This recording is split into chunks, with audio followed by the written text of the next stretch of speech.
Hello and welcome to Ravenscross Model Railway. I'm Graham. So I'll tell you a little bit about a few changes I've made. Yep, more changes. They're only little ones, little subtle ones, and I'll show you and then I'll explain what I've done.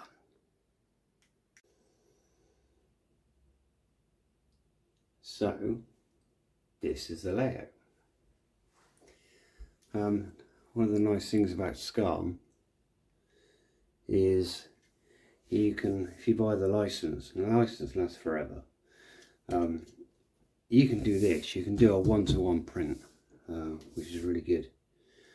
So this effectively allows me to have a look at the layout of how it's going to look when I've actually put it down. Now the changes I've made, quite simple really. Originally I was using set track.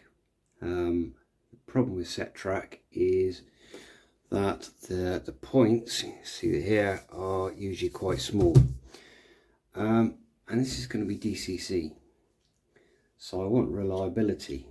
So this is a very old, make sure it goes into focus. This is an old set point medium radius, but this is an Insuflock. So you've got this, I don't know if you can see that.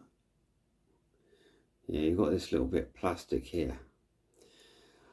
I am going to be using Electrofrog, Electrofrog, which basically that little bit there is actually made of metal, so it's conductive.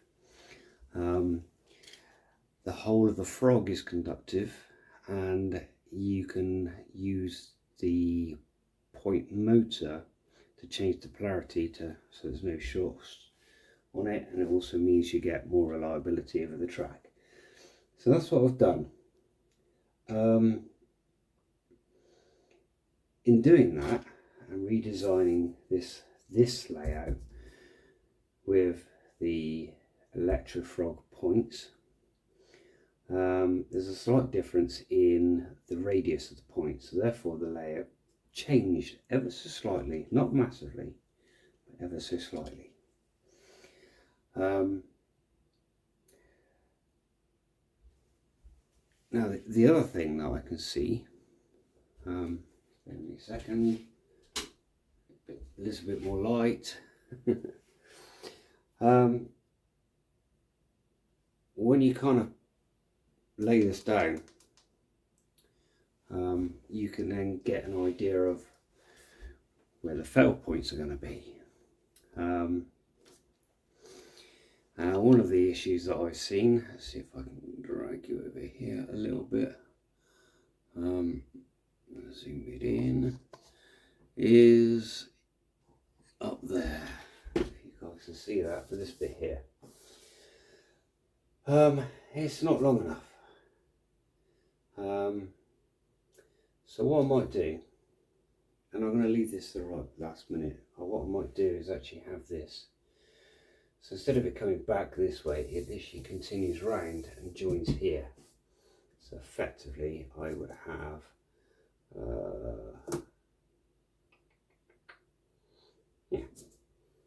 something like that instead, so it will come round and join here, and I can do that with FlexiTrack, not a problem.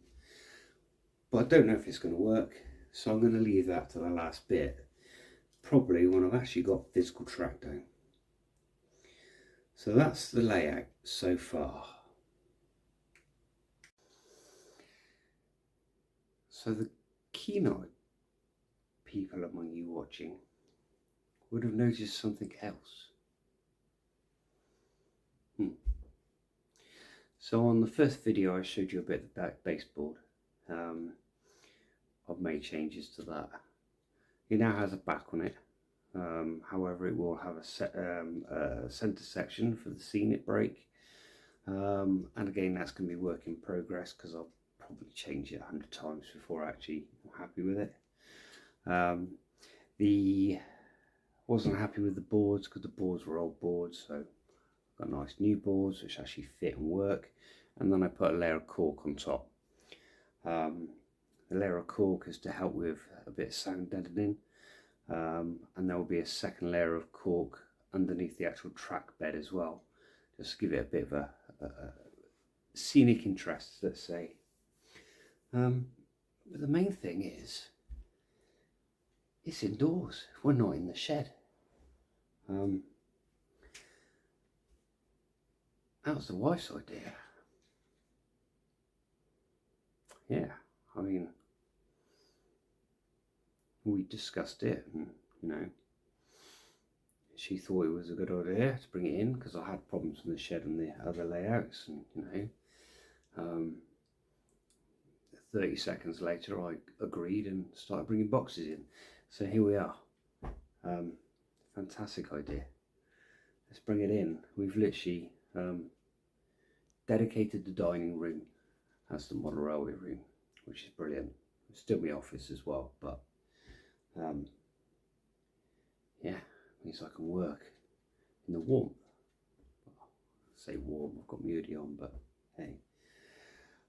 So that's pretty much that for this video. One thing I've been kind of toying with as well, although I'm running software to operate the layout, I have a Pico hand controller, which is really good, so it kind of gives you that kind of real operating feel.